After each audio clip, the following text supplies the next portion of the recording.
Ladies and gentlemen, please welcome the leader of the Labour Party, Jeremy Corbyn.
Thank you.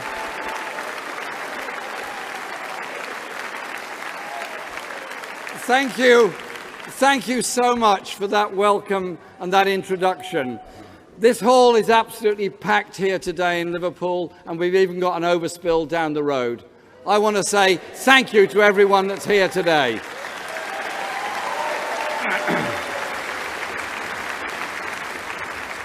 I want also, before I go into my speech, to say a huge thank you to all the staff of this conference centre that have made us so welcome and worked so hard here today.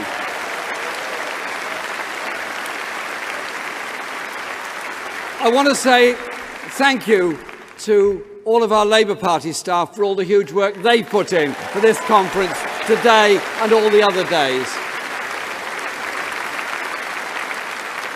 And I want to say a big thank you to my own staff in my own office in the constituency and in Parliament for the huge work and support they give me and give our party all the year round.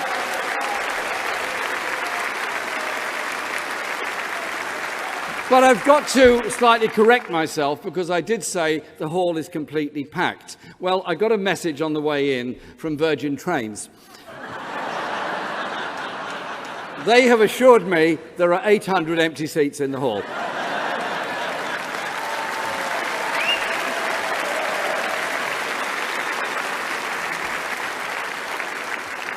Either way, conference, it's a huge pleasure to be holding our party's annual conference at this fantastic city. The city of Liverpool that shaped our country, our economy, our culture and our music. Liverpool has always been central to the Labour Party and our movement. And I know some people say campaigns and protests don't change things. But the Hillsborough families have shown just how wrong that is.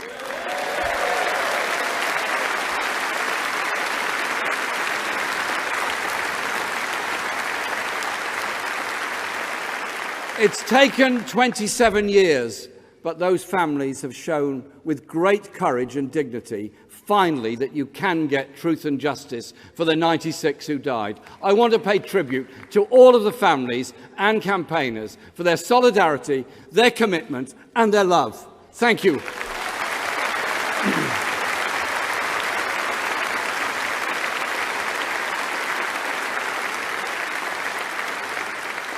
And as Andy Burnham put it to conference this morning, we must learn from them.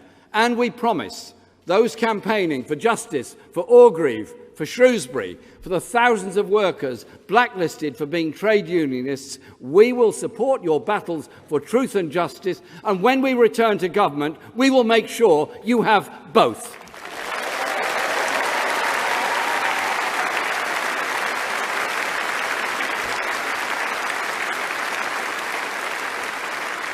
Because winning justice for all and changing society for the benefit of all is the heart of what Labour is about.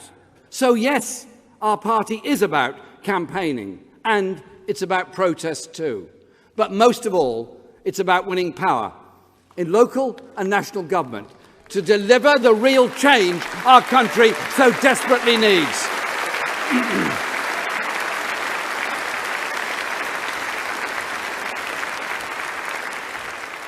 That's why the central task of the whole Labour Party, must be to rebuild trust and support to win the next general election.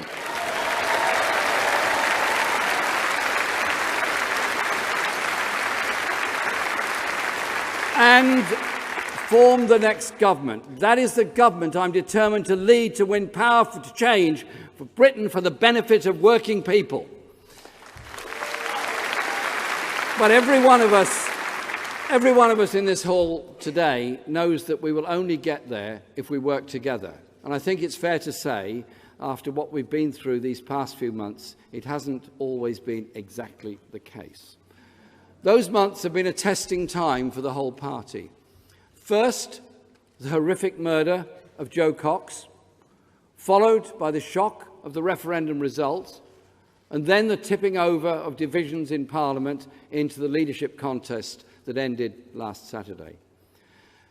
Joe's killing was a hate-filled attack on democracy that shocked the whole country. Joe Cox didn't just believe in loving her neighbour. She believed in loving her neighbour's neighbour, and that every life counted. And as Joe said in her maiden speech as an MP, we have far more in common with each other than things that divide us. Let that essential truth guide us as we come together again to challenge this Tory government and its shaky grip on power.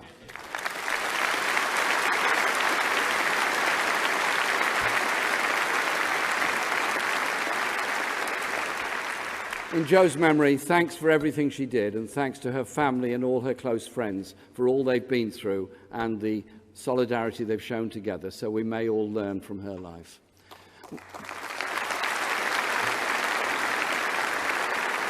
We've also lost good MPs like Michael Meacher and Harry Harpham, both good friends of mine. They were Labour through and through, passionate campaigners for a better world. But let me also pay a particular tribute to those parliamentary colleagues who stepped forward in the summer to fill the gaps in the shadow cabinet.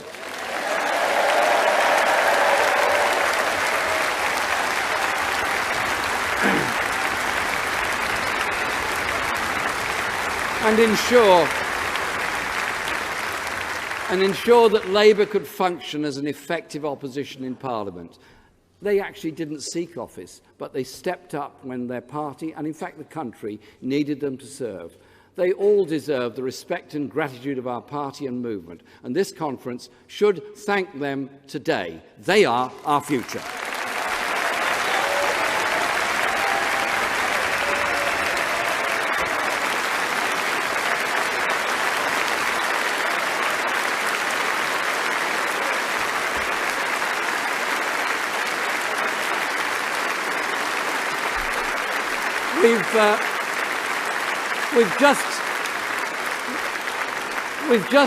We've just had our second leadership election within a year.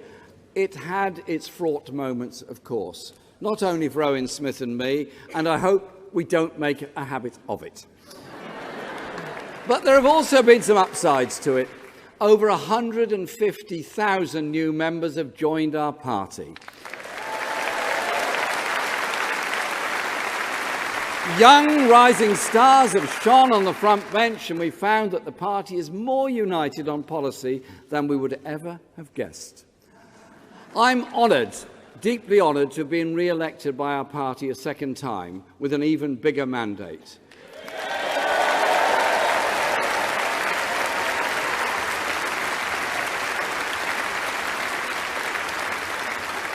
But we all have lessons to learn and a responsibility to do things better and to work together more effectively. I will lead in learning those lessons. And I'd like to thank Owen too for the campaign and for his work as Shadow Work and Pensions Secretary.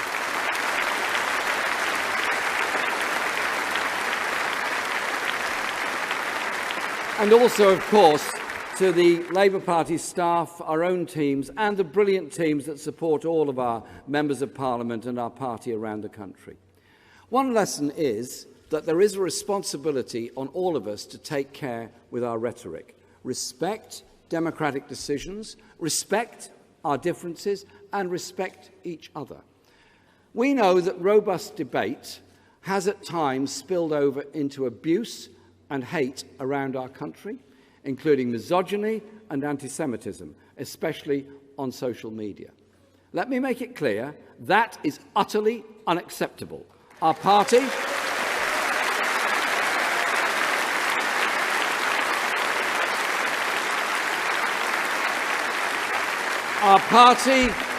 must be a safe and welcoming space for everybody. We will continue to take firm action against abuse and intimidation. And let me be absolutely clear, anti-Semitism is an evil. It led to the worst crimes of the 20th century. Every one of us has a responsibility to ensure that it is never allowed to fester in our society again. This party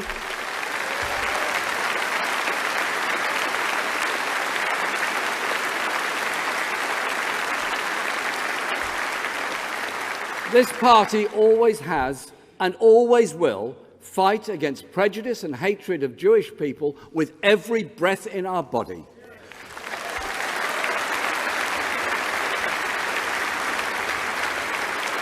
We meet this year as the largest political party in Western Europe, with over 500,000 members, campaigning in every community in Britain.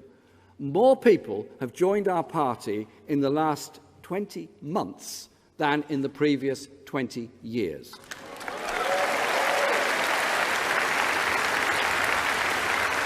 We have more of our fellow citizens in our party than all the other political parties in Britain put together.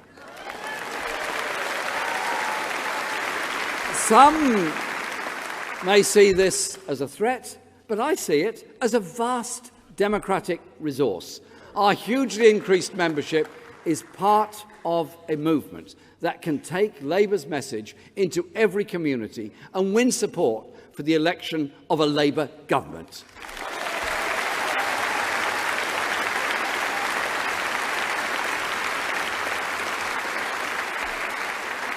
Each and every one of these new members is welcome in our party.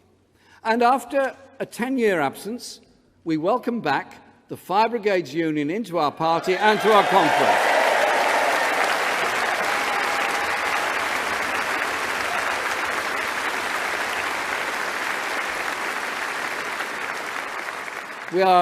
We are reuniting the Labour family, but I want to also, if I may, to say thank you to all of the firefighters and indeed all of the public sector workers who worked so hard to save people during the floods last winter. Thank you for everything you did.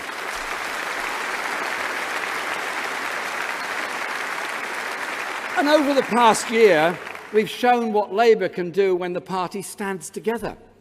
At conference a year ago, I launched our campaign against cuts to tax credits, and we succeeded in knocking this government back. This year,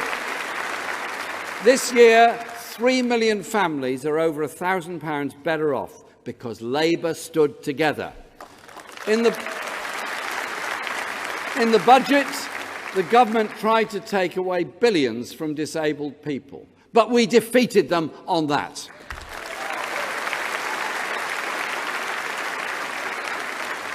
And we won all 4 parliamentary by-elections, and I welcome our new colleagues into Parliament and the great victories they achieved.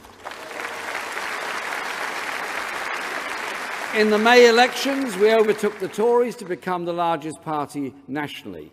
We won back London with a massive win for Sadiq Khan, the first Muslim mayor of a Western capital city. My congratulations, Sadiq, for that incredible win. And we won the Bristol mayor for the first time, Marvin Rees, the first black mayor of any European city. My congratulations to Marvin. And we also And we also won the Morality in Salford and, of course, right here in Liverpool. Congratulations.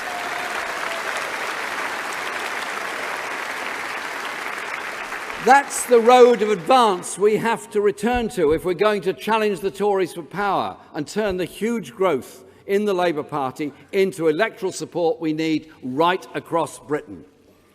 There is no doubt that my election as Labour leader a year ago and re-election this month grew out of a thirst for a new kind of politics and a conviction that the old way of running the economy in the country isn't delivering for more and more people. It's not, I promise you, about me, of course, or unique to Britain. But across Europe and North America and elsewhere, people are fed up with a so-called free market system that has produced grotesque inequality, stagnating living standards, and many calamitous foreign wars without end, and a political stitch-up which leaves the vast majority of people shut out of power. Since the crash of 2008, the demand for an alternative and an end to counterproductive austerity has led to the rise of new movements and parties in one country after another. But in Britain, it's happened in a different way, in the heart of traditional politics, in the Labour Party, which is something that we should be extremely proud of. It's exactly what Labour was founded for, to be the voice of the many, of social justice and progressive change from the bottom up.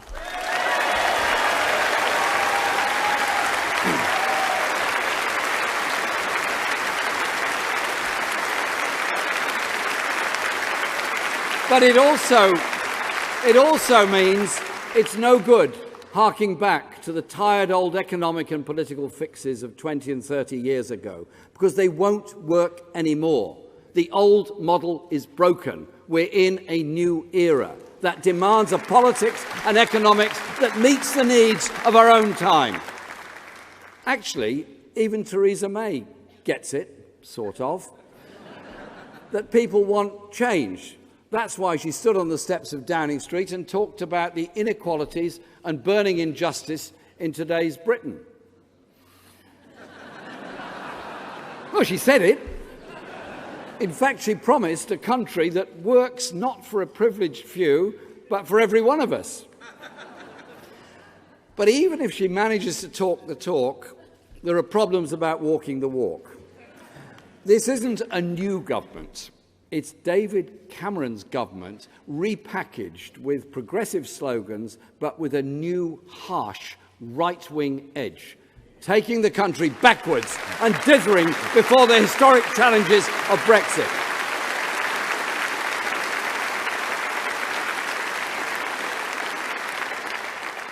Who seriously believes that the Tories could ever stand up to the privileged few? They are the party of the privileged few.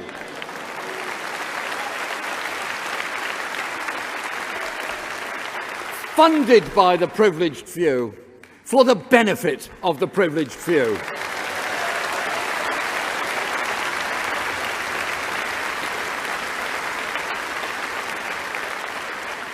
Theirs is a party, after all, that now wants to force through an undemocratic boundary review based on an out-of-date version of the electoral register with nearly 2 million voters missing. They've dressed it up as a bid to cut the cost of politics by abolishing 50 constituencies, but the 12 million savings are dwarfed by the expense of the 260 peers David Cameron appointed at a cost of £34 million a year.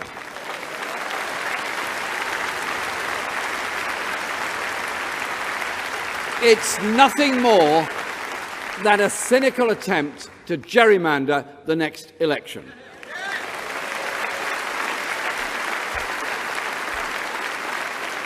And this is from a Prime Minister who was elevated to a job without a single vote being cast after a pantomime farce which saw one leading Tory after another falling on their swords.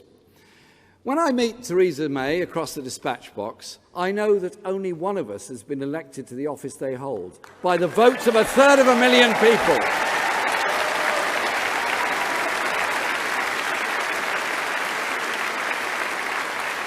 In any case, the Tories are simply incapable of responding to the breakdown of the old economic model, because that failed model is absolutely in their political DNA. It's what they deliver every time they're in government. Tory governments deregulate, they outsource, privatise, and they stand by as inequality grows. They've cut taxes for the privileged few, sold off our national assets to them, always on the cheap, and turned a blind eye to their chronic tax avoidance.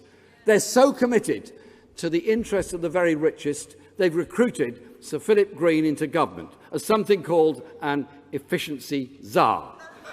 I'm not quite sure what an efficiency czar does, but I would simply say this. Well, government might be a bit more efficient if the super rich like Sir Philip actually paid their taxes.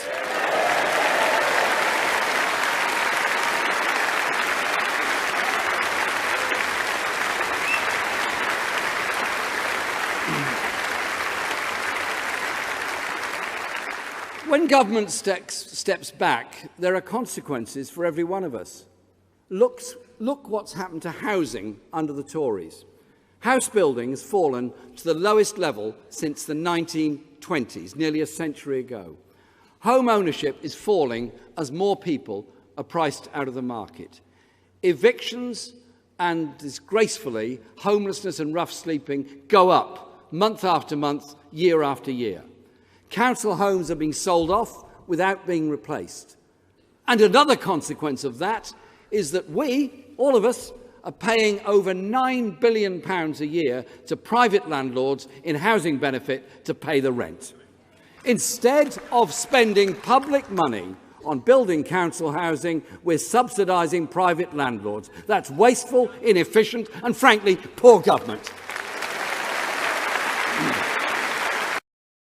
So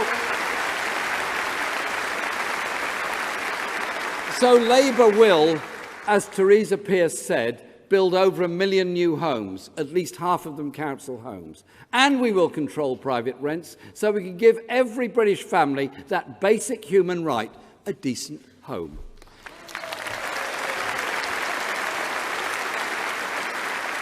It's the same in the jobs market. Without proper employment regulation, there's been an explosion of temporary, insecure jobs. Nearly 1 million people on zero-hours contracts, not knowing what their earnings are going to be.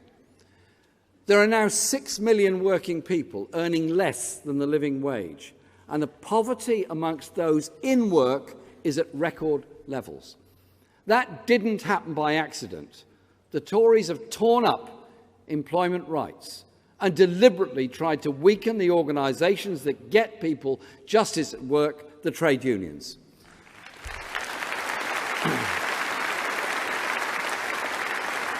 Of course, trade unions are not taking this lying down. Look at the great campaign Unite has waged at Sport Direct to get justice for exploited workers. And holds Mike Ashley to account. That is why Labour will repeal the Trade Union Act and set unions free to do their jobs, defending and supporting their members and rights at work.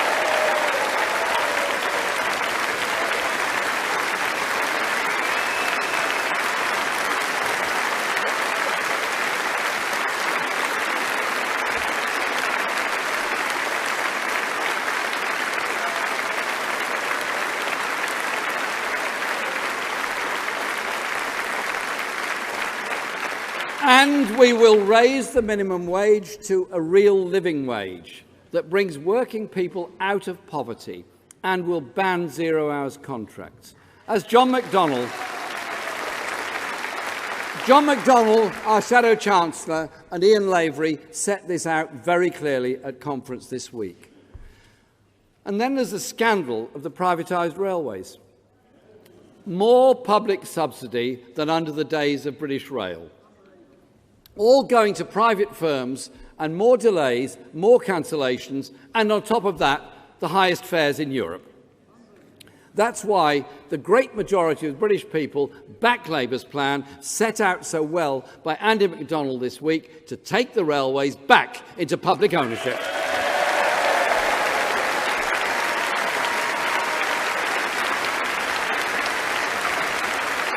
If you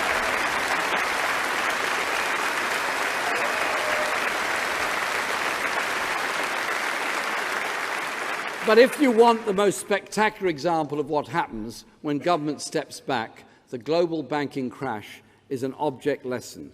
A deregulated industry of out-of-control greed and speculation that crashed economies across the globe and required the biggest ever government intervention and public bailout in history.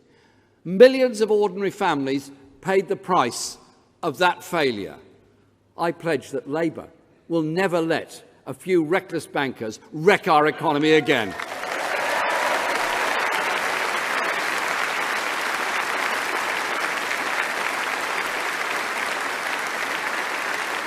So Labour is offering solutions. During this summer's leadership campaign, I set out 10 pledges which I believe can be the platform of our party's programme at the next election. They were put to conference yesterday in an NEC statement. They lay out the scope of the change we need to see for full employment, a homes guarantee, security at work, a strong public national health service and social care, a national education service for all, action on climate change, public ownership and control of our services, a cut in inequality of income and wealth, action to secure an equal society, and peace and justice at the heart of our foreign policy.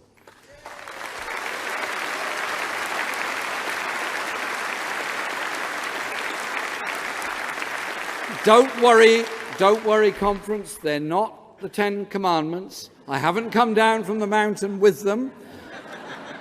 They are here already, and they will now, of course, go to the National Policy Forum, and the whole party needs to build on them.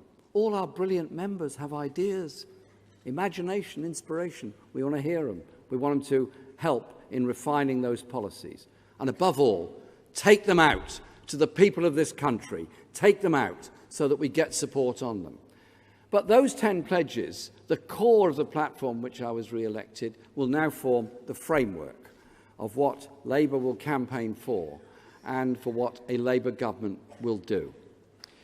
Together, they show the direction of change we are determined to take and outline a programme to rebuild and transform Britain. They are rooted in traditional Labour values and objectives, but they are shaped to meet the challenges of the 21st century. They are values Labour is united on. They reflect the views and aspirations of the majority of our people, and they are values our country can and will support as soon as they are given the chance to do it. These pledges are not just words. Already across the country, Labour councils are putting Labour values into action in a way that makes a real difference to millions of people, despite cynical government funding cuts that have hit Labour councils, often representing the poorest parts of the country, 5 times as hard as Tory-run areas.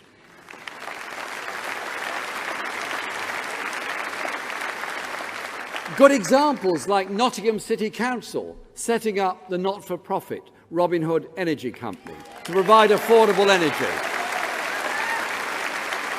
Or Cardiff Bus Company taking 100,000 passengers every day, publicly owned, with a passenger panel to hold its directors to account.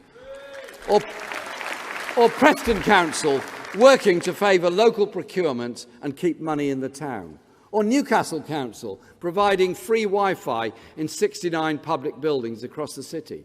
Or Croydon Council, which has set up a company to build 1,000 new homes. And as Councillor Alison Butler said, we can no longer afford to sit back and let the market take its course. Or Glasgow, that has established high-quality and flexible workplaces for start-up, high-growth companies in dynamic new sectors. Or, right here in Liverpool, set to be at the global forefront of a new wave of technology, the home to Sensor City, a £15 million business hub that aims to create 300 start-up businesses and 1,000 jobs over the next decade. And there are many other examples. It's a proud Labour record. Each and every Labour councillor deserves our heartfelt thanks for the work they do and the difficulties they endure in doing it.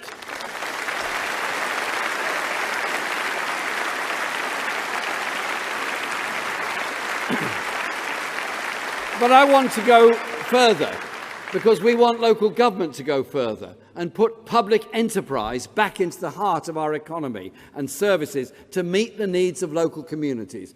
Municipal socialism for the 21st century as an engine of local growth and development. That's why I'm announcing that Labour will remove the artificial borrowing cap and allow councils to borrow against their housing stock. That single measure alone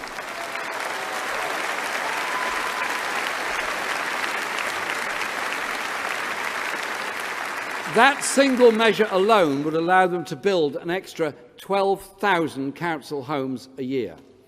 Labour councils increasingly have a policy of an in-house as the preferred provider, and many councils have brought bin collections, cleaners and IT services back in-house, insourcing privatised contracts to save money for council taxpayers and ensure good terms and conditions for their staff.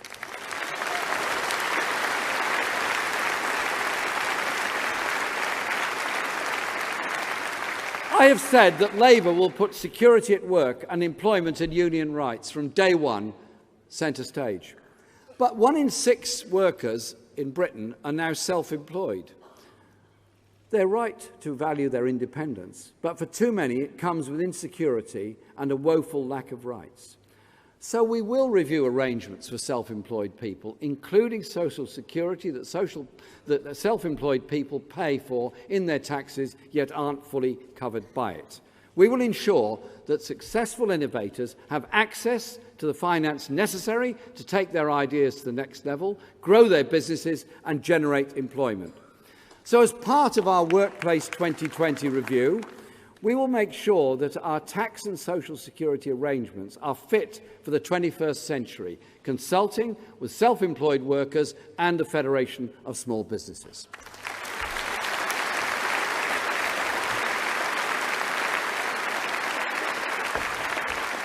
If the Tories are the party of cuts and short-termism, Labour is the party of investing for the future. With the same level of investment as other major economies, we could be so much more, unlock so much skill, ingenuity and wealth. That's why we'll establish a national investment bank at the heart of our plan to rebuild and transform this country. And we will borrow to invest at historically low interest rates to generate far greater returns. It would be foolish not to, because that investment is expanding the economy and the income it generates for us all in the process. Even this government, after years of austerity and savage cuts, is starting to change its tune. I'm not content with accepting second-class broadband, not content with creaking railways, not content with seeing the United States and Germany investing in cutting-edge and green technologies while we lag behind. Last year, for example, the Prime Minister promised a universal service obligation for 10 megabyte broadband. But since then, the government has done nothing, letting down entrepreneurs, businesses and families, especially those in rural areas that want to grow their economy. That's why we've set out proposals for a national investment bank with $500 billion of investment to bring our broadband, our railways, our housing and our energy infrastructure up to scratch.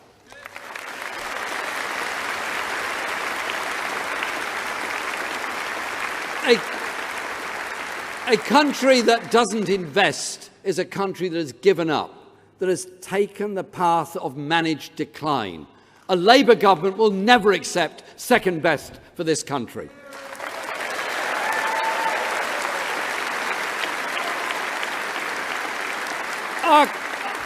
Our country's history is based on individual ingenuity and collective endeavour.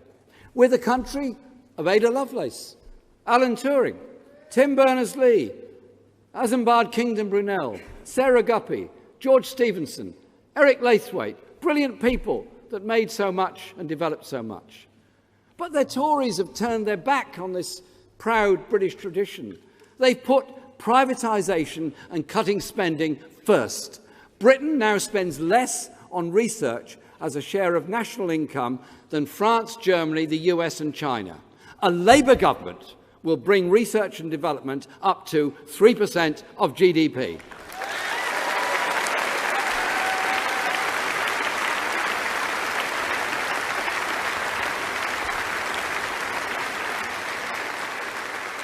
Yesterday, Rebecca Long-Bailey set out the terms of our industrial strategy review. We need an economy that works for every part of this country, so that no community is left behind. And today, I'm asking everyone, businesses, academics, workers, trade unions, and anyone who cares about our future prosperity, to have a say in that review. We're a wealthy country, and not just in terms of money. We're rich in talent, rich in potential. That's why we've proposed a comprehensive national education service at the heart of our programme for government to deliver high-quality education for all throughout our lives.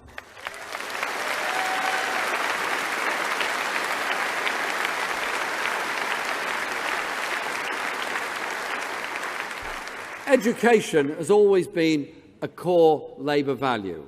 From the time of Ellen Wilkinson, the MP for Jarrow and later Education Minister, and before that. And a national education service will be an essential part of the 21st century welfare state. In a rapidly changing economy, people need to retrain or upgrade their skills without falling into debt. Britain already lags behind others in productivity. Partly, that's about investing in technology and infrastructure. And partly, it's about investing in people and their skills. How can we build and expand the sectors of the future without a skilled workforce? But this Conservative government has slashed adult education budgets, taking away opportunities for people to develop their skills and leaving businesses struggling to find the skilled workforce they need to succeed. So today, I'm offering business a new settlement. A new deal to rebuild Britain. Under Labour, we will provide the investment to rebuild Britain's infrastructure. We will fund that investment because it will lead to a more productive economy, providing the basis on which our economy and our businesses can thrive, helping to provide over 1 million good jobs and opportunities for businesses. But investment in capital must include investment in human capital. The skilled workers needed to make our economy a success. So this is the deal Labour will offer to business. To help pay for a national education service, we'll ask you to pay a little more in tax. We've already started to set out some of this, pledging to raise corporation tax by less than 1.5% to give an education maintenance allowance to college students, grants to university students, so that every young learner can afford to support themselves as they develop skills and get qualifications.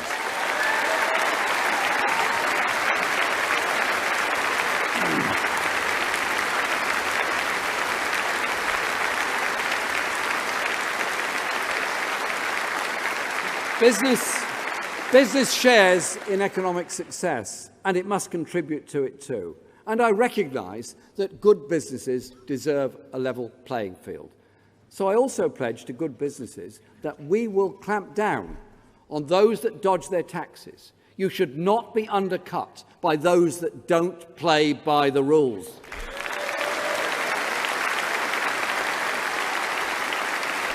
There is nothing more unpatriotic than not paying your taxes. Frankly, it's an act of vandalism, damaging our National Health Service, damaging older people's social care, damaging younger people's education. So a Labour government will make the shabby tax avoidance a thing of the past.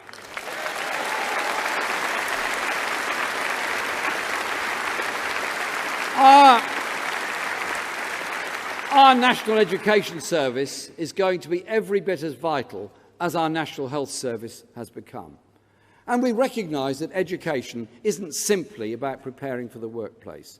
It's also about exploration of knowledge and unlocking the creativity that's there in every human being. So all school pupils should have the chance to learn an instrument, take part in drama and dance, have regular access to a theatre, gallery, museum in their local area. So that's why we will introduce an arts pupil premium to every primary school in England and Wales and consult on the design and national rollout to extend this pupil premium to all secondary schools.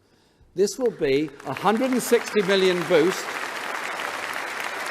to schools to invest in projects that will support cultural activities for schools over the longer term. It could hardly be more different from the Tory approach to education. Their only plan is the return of grammar schools, segregation and second-class schooling for the majority.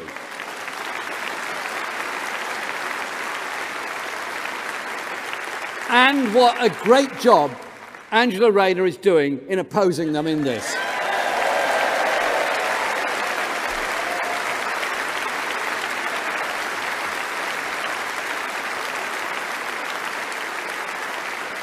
So this Saturday, 1st of October, I want you to take this message into your community, that Labour is standing up for education for all.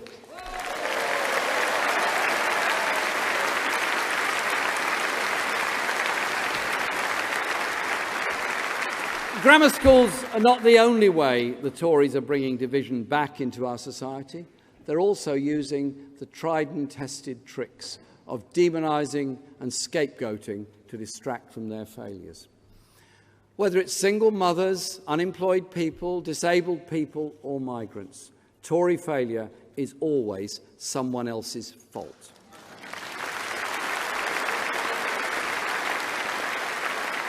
And those smears have consequences, from children being bullied in school to attacks on the street, such as the rise in disability hate crime. I'm so proud of this party. In the last year, we stood up to the government on cuts to disabled people's benefits and cuts to working families' tax credits. And on Monday, our Shadow Work and Pensions Secretary, Debbie Abrahams, announced we would be scrapping the punitive sanctions regime and the degrading work capability assessment.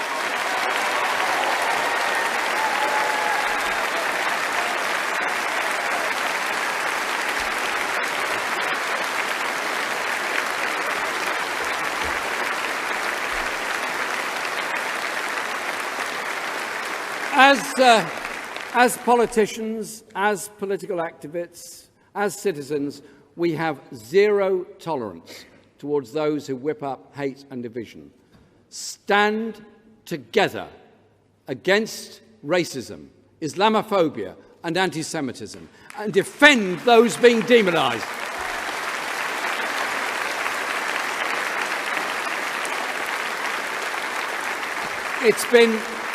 It's been shaming to our multicultural society that assaults on migrants have increased sharply since the referendum campaign, a campaign that peddled myths and whipped up division. It isn't migrants that drive down wages, it's exploitative employers and the politicians who deregulate the labour market and rip up trade union rights. It isn't migrants who put a strain on our National Health Service. It only keeps going because of the migrant nurses and doctors who come here, filling the gaps left by politicians who failed to invest in training. It isn't migrants that have caused a housing crisis. It's a Tory government that's failed to build homes.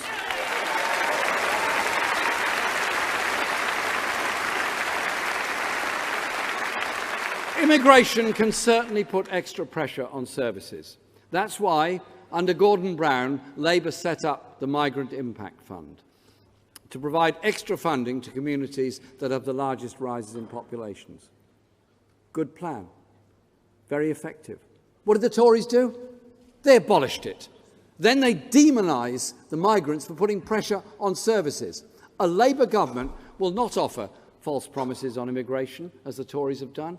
We will not sow division by fanning the flames of fear. We will tackle the real issues of immigration instead, whatever the eventual outcome of Brexit negotiations, and make the changes that are needed. We will act decisively to end the undercutting of workers' pay and conditions through the exploitation of migrant labour and agency working, which would reduce the number of migrant workers in the process. And we will ease the pressure on hard-pressed public services that are struggling to absorb Tory austerity cuts in communities absorbing new populations. Labour will reinstate the Migrant Impact Fund and give extra support to areas of high migration, using the visa levy for its intended purpose. And we'll add a citizenship application fee levy to boost the fund. That is the Labour way to tackle social tension: investment and assistance, not racism and division.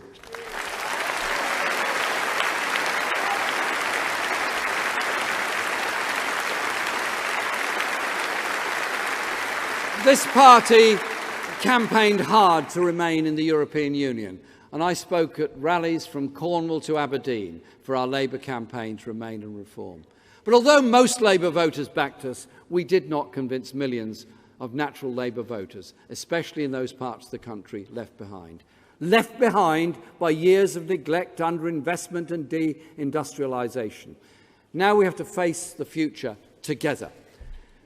We are not helped by patronising or lecturing those in our communities who voted to leave. We have to hear their concerns about jobs, public services, wages, immigration, a future for their children. And we have to respect their votes and the decision of the British people. Of course, that does not mean giving a blank cheque to Theresa May and her three-legged team of fractious Brexiteers as they work up a negotiating plan, but it's unfortunately they have a distraction from that because they have to squabble about whose turn it is to go to Chevening country retreat each weekend. We've made it clear that we will resist a Brexit at the expense of workers' rights and social justice.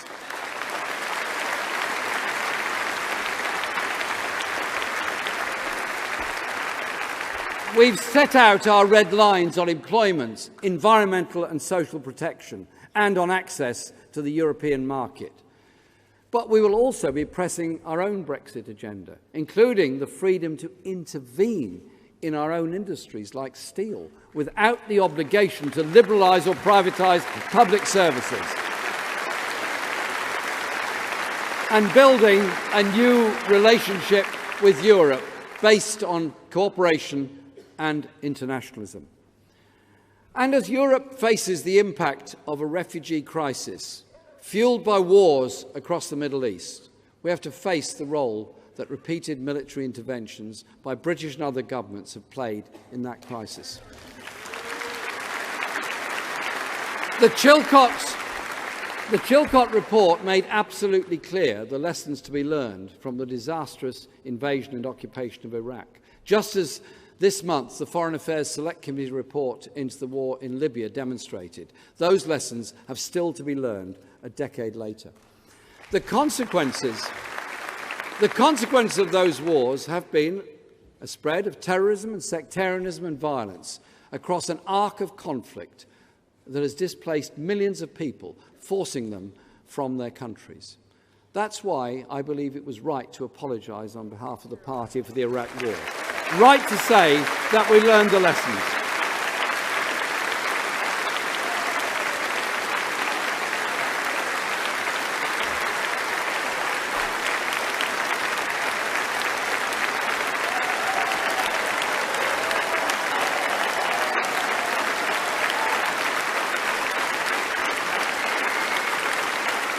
And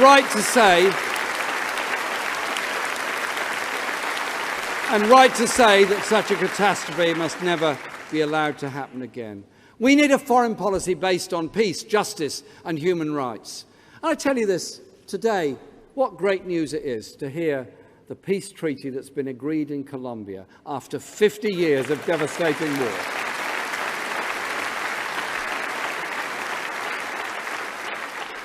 And we need to honour our international treaty obligations on nuclear disarmament as much as we do on human rights and other things, and encourage others to do the same. But we're a long way from that humanitarian vision. Britain continues to sell arms to Saudi Arabia, a country the United Nations says is committing repeated violations of international humanitarian law, war crimes in Yemen. And on Sunday, it was good to stand alongside the Yemeni community here in Liverpool, who endorsed our call to end those arms sales to Saudi Arabia. Just as the war crimes that are going on in other places, such as Syria, there has to be a political solution to the conflicts.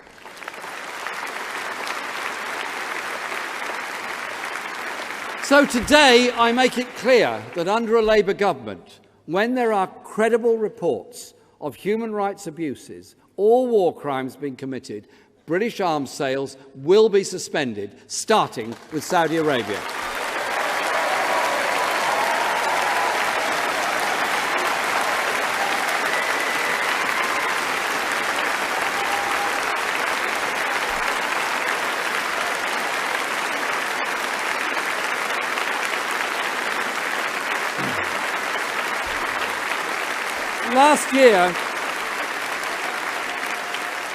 Last year, the votes we needed to win power went many different ways in all parts of our country, while millions of our potential voters stayed at home.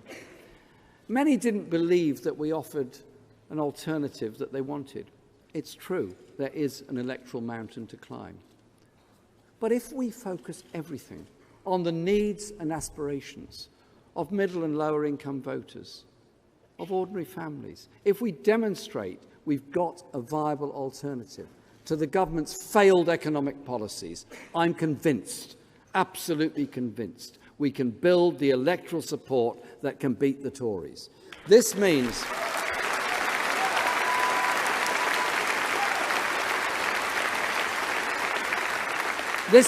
being the voice of women, of young people and pensioners, middle and lower income workers, the unemployed, the self-employed, minority communities and those struggling with the impact of migration at work and everyone struggling to get on and secure a better life for themselves, their families and their communities. Running like a golden thread through Labour's vision for today, as throughout our history, is the struggle for equality. Rampant inequality has become the great scandal of our time, sapping the potential of our society, tearing at its fabric. Labour's goal isn't just greater equality of wealth and income, it's also about power. Our aim could not be more ambitious. We want a new settlement for the 21st century, in politics, in business, our communities, with the environment and in our relations with the rest of the world. Every one of us in the Labour Party is motivated by the gap of what our country is and what it could be.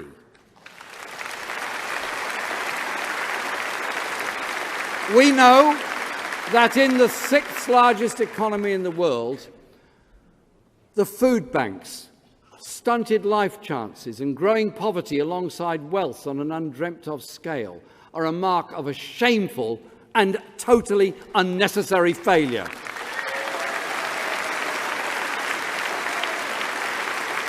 We know how great this country could be for all its people with a new political and economic settlement, with new forms of democratic public ownership driven by investment in the technology and industries of the future, with decent jobs, education and housing for all, with local services run by and for people, not outsourced to faceless corporations. This is not backward-looking, this is very much the opposite. It's the socialism of the 21st century.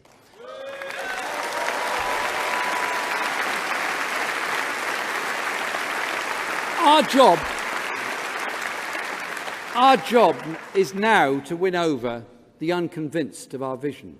Only that way can we secure the Labour government we need. And let's be frank, no one will be convinced of a vision promoted by a divided party. We all agree on that.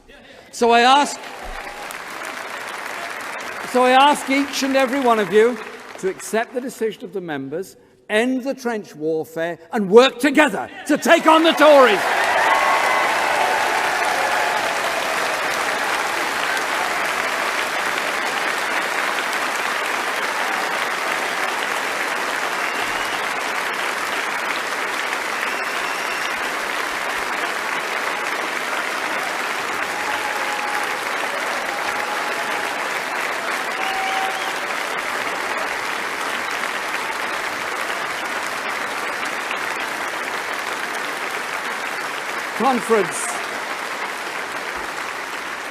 Conference, anything else is a luxury that the millions of people who depend on Labour cannot afford. We know there'll be local elections next May. In Scotland, where we won 3 council by-elections this summer. In Wales, thank you Labour Scotland, and in Wales and across the counties in England. And there'll be Metro Mayor elections too, including right here on Merseyside, where my good friend Steve Rotherham will be standing as Labour's candidate.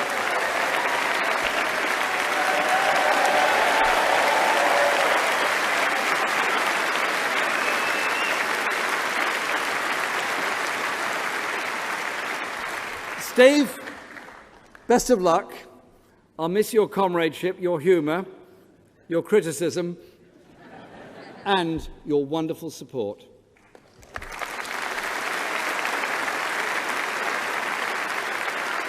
And on the same day, we're going to be electing Andy Burnham in Manchester and Sean Simon in Birmingham.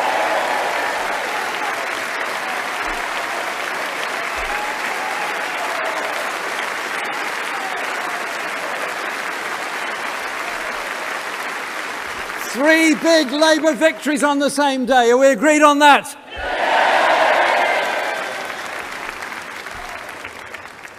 But there's always a but, isn't there? We could also face a general election next year. Whatever the Prime Minister says about snap elections, there is every chance that Theresa May will cut and run for an early election. So today we put ourselves on notice. Labour is preparing for a general election in 2017.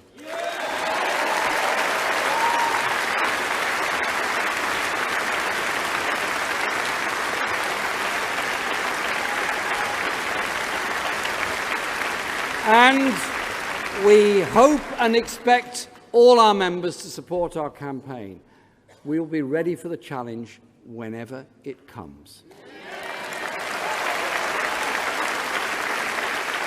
Let's do it. Let's do it and be ready for that challenge. Let's do it in the spirit of the great Scots-born Liverpool football manager, Bill Shankly. Sorry, Andy. I know Andy's an Everton supporter, but don't go, don't leave. Stay. You're going to like it, Andy. It's okay. The socialism I believe in is everybody working for the same goal and everybody having a share in the rewards. That's how I see football, and that's how I see life.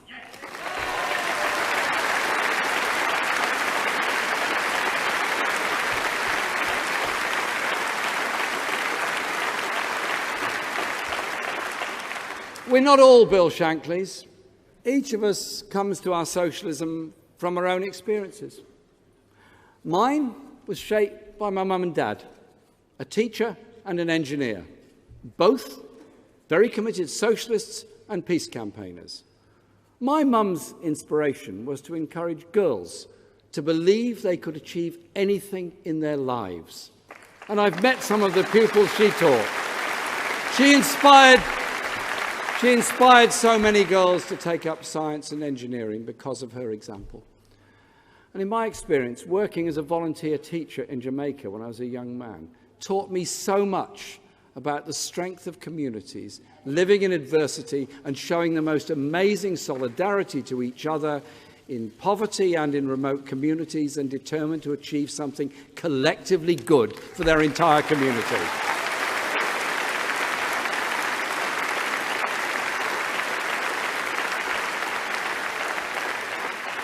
And later, I spent years as a union organiser in the National Union of Public Employees, representing low-paid workers, fighting for the national minimum wage, fighting for decent wages and conditions. Unions make us strong, but also it's the determination of people to be strong for themselves and, above all, strong for each other that shapes my politics, shapes my ideas and shapes my values.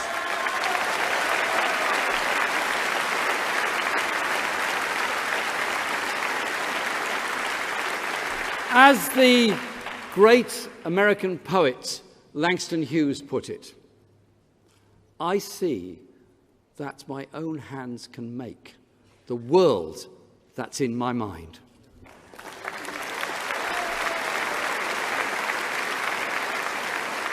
Everyone here and every one of our hundreds of thousands of members has something to contribute to our cause. That's why we will unite. Build on our policies, take our vision out to a country crying out for change. We are 500,000 of us, and there will be many more, working together to make our country the place it could be.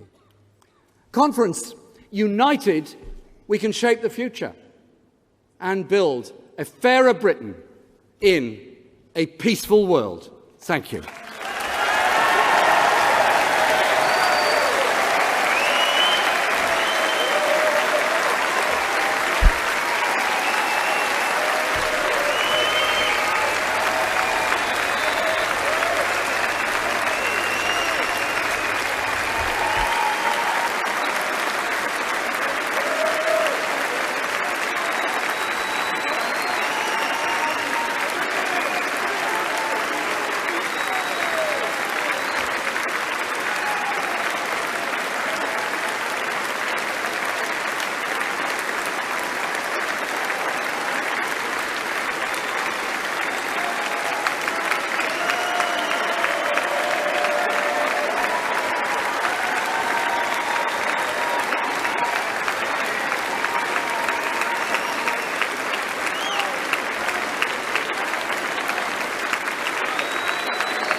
Ladies and gentlemen, please welcome the Liverpool People's Choir to join us in the singing of the Red Flag and Jerusalem.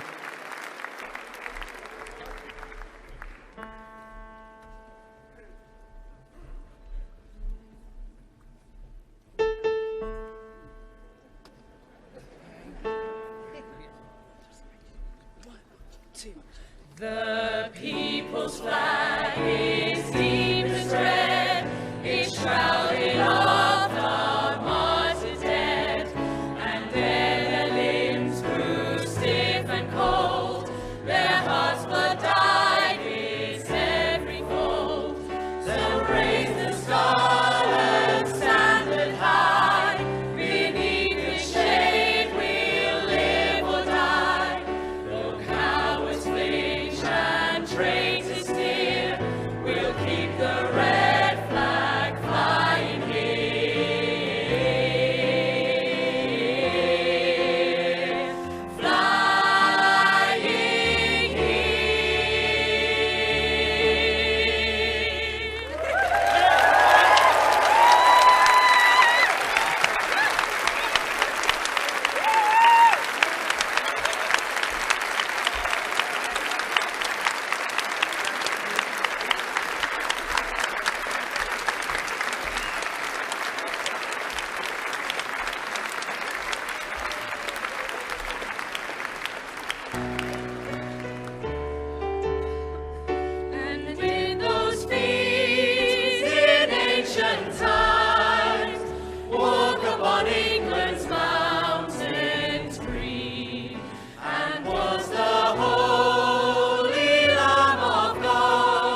see.